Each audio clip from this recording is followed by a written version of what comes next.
Bonjour à tous et à toutes. Voici l'avant-dernière émission.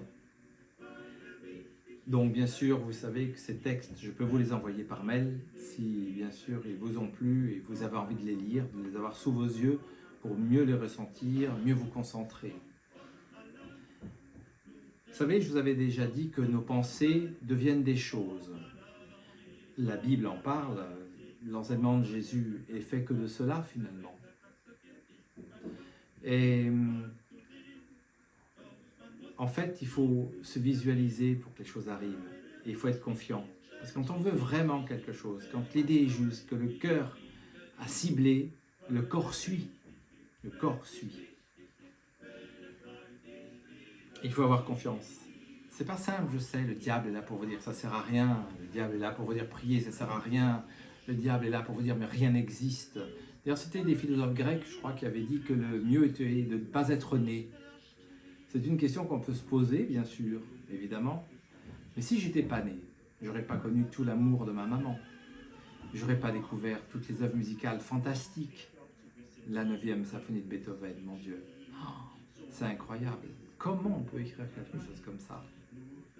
Évidemment. Donc j'aurais pas connu ça. C'est dommage.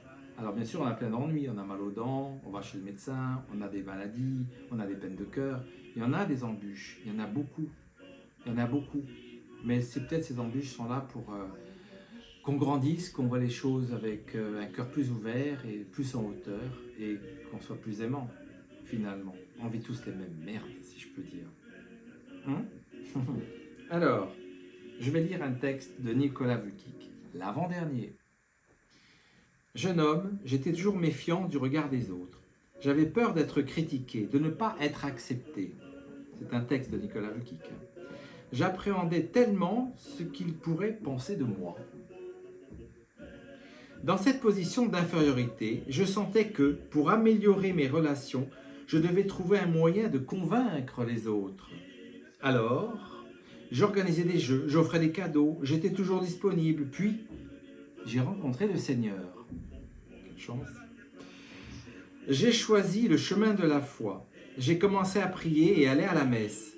J'ai décidé d'aller souvent en montagne, dans ces espaces solitaires où je n'avais à conquérir personne, si ce n'est les sommets que j'escaladais. Mais les chemins de la foi ne vous libèrent pas des problèmes. Ils vous y plongent pleinement.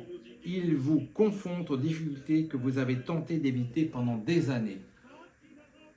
Et me voilà, sur cette page, avec vous sur le même bateau, poussé par le vent de l'Esprit Saint, vous proposant un voyage à contre-courant.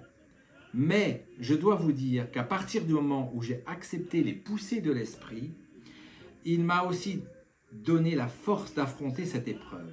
C'est comme si j'étais constamment protégé, si seulement je lui faisais davantage confiance. Ainsi, malgré toutes les résistances, les peurs et les limites, j'affronte cette épreuve chaque jour avec plus de facilité, libéré de la peur de décevoir ou de déplaire, libéré des critiques mais aussi des louanges. Aujourd'hui, je sens que plaire et être content n'est pas bon.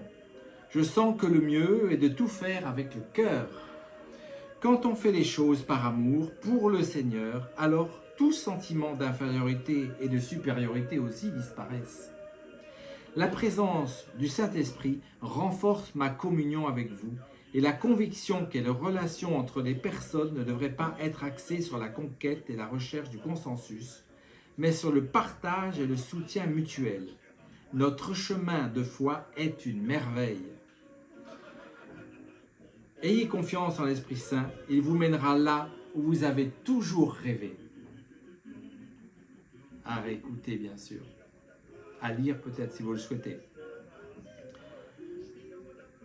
Voilà, on sait qu'il y a les ennuis dans la vie, on sait qu'il y a les tracas, on sait qu'il y a des moments de découragement, mais on sait aussi que la beauté existe. On sait aussi que Jésus nous a laissé un enseignement.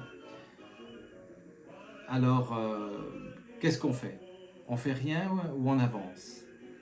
On regarde le verre à moitié vide ou le verre à moitié plein? Je vous souhaite de passer une bonne semaine et n'oubliez pas, l'événement, C'est Dieu.